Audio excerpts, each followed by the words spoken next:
Hi, I'm Miltonchang of Bonsaiheirloom. This is Leon. He's not going to sit still.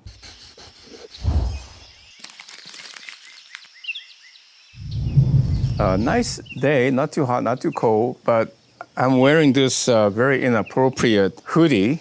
And the reason is I want to show you is that this is an Eddie Bauer hoodie. I just want to show you this is a kind of hand warmer pocket. It's perfect for bonsai tools.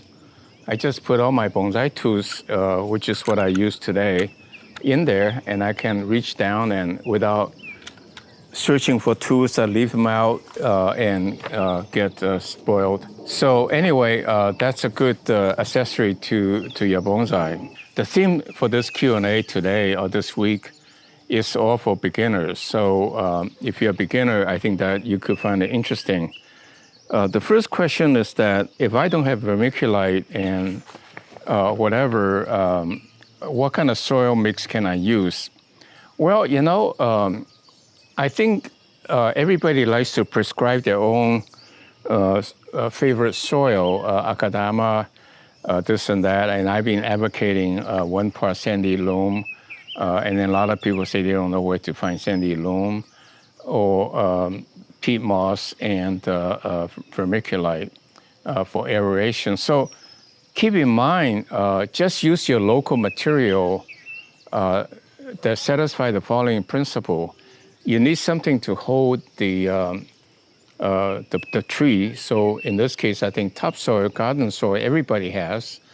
And you need air because the roots need oxygen to grow. And if you don't have vermiculite, you can use perlite. You can use, for example, lava rock, little lava rock. I don't want to use pebbles because that doesn't absorb water and all that, just in some sense taking up space. Or you can add redwood compost and so forth to provide aeration because you need the oxygen. And then you need something to hold the water, which I think peat moss or redwood compost or for that matter, your garden compost can all do the job. So again, those are the 3 requirements, and go for anything that's locally available. I think akadama is really quite a good material, except the cost, and you have to follow pretty much the prescribed method. It's really more like hydroponic. The next question is someone would like to know about my history. Well, I'm a simple man. I worked my way through college, working 20 hours a week. Not easy. And then I went through graduate school and worked a couple years and joined a startup company and become an entrepreneur from that point on. And I built 2 successful companies and invest in startup companies. I'm kind of well known in the laser field, and I wrote a book on business. So I think I'm reasonably knowledgeable. But as far as bonsai goes, I started with Harry Hirao and also took some lessons from John Aka, who was really the father of bonsai in America.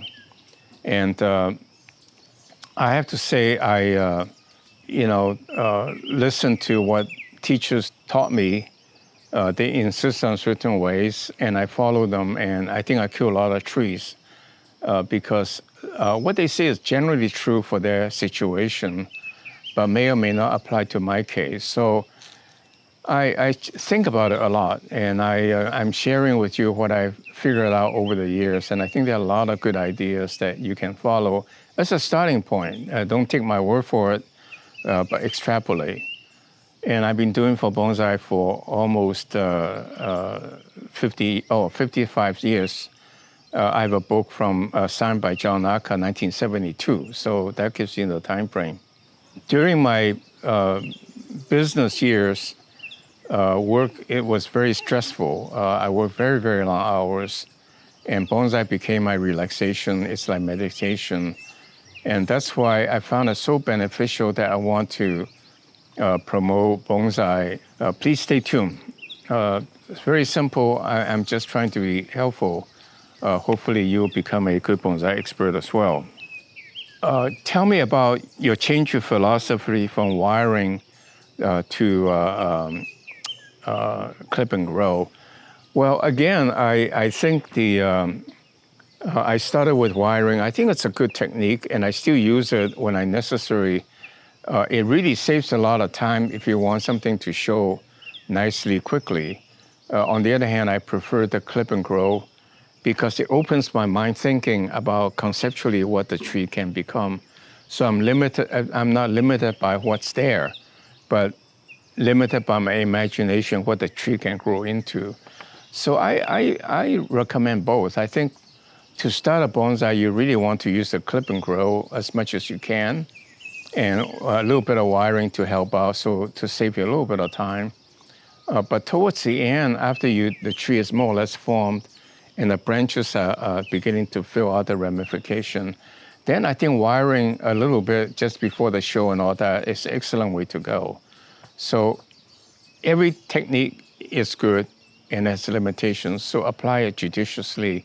They're all part of your repertoire. This again, the soil mix in the ground, and it's a good practice. So do you think it's a good practice to grow the tree in the ground to thicken the trunk quicker? Yes, absolutely. And in fact, to that I'll add, don't put the tree in a bonsai pot too early, because at the end of the day, no matter how well you fertilize it, it has limited soil to provide what the tree needs. So it's definitely better if you grow the tree in the ground, where the roots can spread out and a lot more area to absorb nutrients. They want to find out about nebari and how do you grow the bark to look natural roots. Well, what you can do is that my process is basically grow the tree in the ground and then put it in a growing pot. Like today, the trees, you will see it out from the growing pots, and then move it into a big bonsai pot and then small bonsai pot. And so as you go through the process, what you can do, you can gradually move the tree up to expose the root, which give you an advantage to spread out the roots, make the tree look bigger, and as well as creating exposed roots to make it look nice. Hey, Leon. So as the tree grows, you lower the soil level so they expose the roots, and that will create a nebari. And I don't do anything specific about the bark. And what I do is when I break, I actually tear it, just like pretend to be nature, how the branch is broken off. And over time, you can see it looks much more natural. And finally, I really like to start with old stumps, because a bigger tree and maybe even stumps, because you naturally gain the age. So if you think about it, I think a tree, no matter how big or how small, it will not look nice until you work on it for 3 to 5 to 10 years. So you might as well start with a 10-year-old tree, and you work 2 or 5 or 10 years, you become a 20-year-old tree instead of a 10-year-old tree or 12-year-old tree. So start with a big tree if you can. It doesn't have to be a big trunk if you want to have a small bonsai. But always get a tree that has grown in a nursery can or something for some time. So you seem to focus on maples and pines. And do I ever work on Satsuki azalea? I have, and Satsuki is really beautiful. And I think if you do that, you probably should follow the Japanese traditional prescription of akadama and peat moss, etc., and use the right kind of acid-loving fertilizer, because they are very finicky. I have killed very many big azalea tree, and yet I have no problem growing them in the ground. So I think growing azalea in a bonsai pot is quite challenging. You have to be follow the prescription quite precisely. So I prefer to use traditional material, because the reason why they're traditional material is they're proven to work well. And so I like elm the most for beginners. I really recommend elm. That's hardy, fast growing, and looks really nice when they get a little bit older. And you can keep them alive very easily. And there's also salcova, pine, and juniper. I think juniper is a good candidate.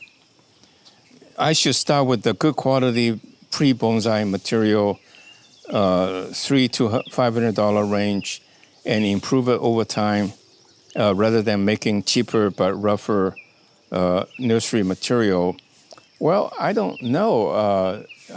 I think price is somewhat correlated to the quality, but I would emphasize quality of the tree with a lot of fibrous roots, not just cut up with lots of roots looking like very healthy in a pot, a bonsai pot, but it's really pulled off from a nursery can and cut off the roots to fit. Water would just run out and you're not gonna have a live tree. So I think raw material is good, but you always look at the rootage and so forth, making sure it's a healthy tree. And of course, the design of the tree and fits. I'm in Australia, and I have one Japanese maple forest and one silver birch forest, and they thrive, even though they told me that won't survive in our weather. And I plant them in akadama and fertilize them, liquid fertilize them weekly, but their growth is slow. Can you give me any advice on the care of these going forward? I don't like to do birch because they're short-lived. The wood is soft, but on the other hand, Japanese maple is a very good material for forest. But you can keep birch forests alive for 20, 30 years, so it's okay. And I think they're slow growing because you probably use live fertilizer, and you don't want to over-fertilize, and yet the soil does not retain much fertilizer for the tree. So I will plant it in the mix that I recommend is soil, perlite, and vermiculite, peat moss, and in the ratio that works for you, the way your watering habits, and they should do fine. Maple and birch grew really well in the ground in the regular soil. Like to see a trunk thickening demo. Well, the advice I got from the audience is they like to see the progression of the tree. So from now on, I'll pretty much do the following. I'll do the Q&A, of course, and I add some commentary. And then there's do a new bonsai, and that can be various sizes and various age, and then do a mature bonsai to show you how refinement. I think that gives you a very good overview of the bonsai process. And if I do the bonsai update every 3 months, then I think you get a very good idea about what you might encounter in your own bonsai collection. So I live in Indonesia and have 20 black pines, and they're all doing very well. And so it proves that Japanese black pine, in fact, almost every one of my trees can be growing in any kind of weather condition, tropical or cold weather. If you just give it the basic ingredients it needs. And what is my experience in commenting on trees outside of a preferred growing area? Nothing. I think just do your thing. You're doing well. And I bet you keep them in full sun and water them well so they don't dry in the hot summer days. So if I start with a 1 or 2 year old tree and seems they sprout in the second year, do I shape them with wire or do I let them grow or what? Well, to your own, I mean, the tree grows and you look at it. I use the analogy in some of my older video. It's like the old puzzle, in comic book puzzle on finding the squirrel. There's a painting with the squirrel hidden in various different ways in the tree, and you find them. And in the case of a bonsai, you let the tree grow, whatever age it is. And then you look at it, you say, these branches fit my idea of this kind of a tree. And this little line, following that line with a branch, I can make it into a kind of a tree that's in my ideal as well. So follow the trend, follow the natural growing tendency and modify to suit your own vision of the tree. So always begin with the vision and try to take advantage of nature to conform to your own ideal. So how do you deal with pests and disease? First of all, I don't really pamper my trees, and I got many of them, but unless they really infested, I don't really do anything. A number of people commented I have spider webs in my bonsai. Yes, I do. I figure they are beneficial insects, so they will catch to limit the snail, the insects. And I also try to catch snail under the pots. That's where they hide. So more natural, but on the other hand, if they get out of hand, a little squirt of malathion works like wonders. And malathion is not horribly toxic. In fact, it is used on vegetable and all that to control insects because they disintegrate fairly quickly. And if it really gets bad, I just do really clip the tree to the bare bone, get rid of all the leaves and start over again. So insect has not been my problem. How long do you leave the wire on a branch? Well, first of all, I don't like to wire a very thick branch because you are really trying to fight with the branch with a very thick wire. And so for that, I definitely like to use anchor wire for the main branch, and then I use the wiring if necessary to do the smaller branches. Usually I found the wiring, the anchoring once a month or two is adequate. And when you take it off, you find it bounce back a little bit, and if you want to, you can pull it down a little bit further if you like. And the same with wiring.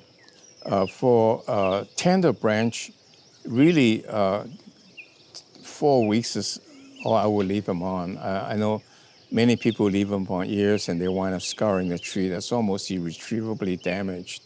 So I would say a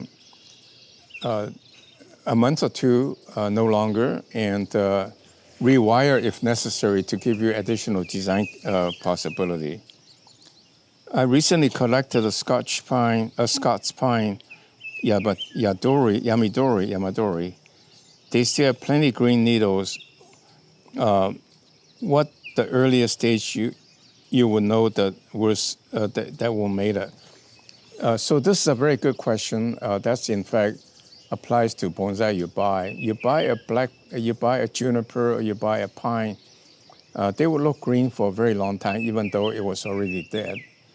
Because there's enough moisture in the bark to feed the leaves. So I don't really know, but I would say I think the signal is that when you see new budding out on a branch, that's a good indication that it's working. But no new buds, I think, still in the tenuous stage. Any tree species can be bonsai. But only a few trees are good enough to both successful and easy enough to beginner to manage. What species would you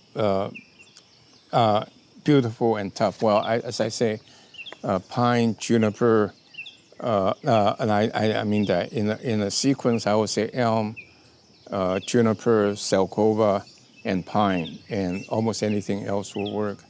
But again, stick to the traditional material. You're more likely to, well, there's no reason to be adventuresome. You must also depend on the literature to help you, guide you, to save your time. So have fun. I hope you found this video informative. If so, please click like and subscribe to our channel so that we can advise you of new video posting, which we intend to do every week. So thank you very much. See you next week.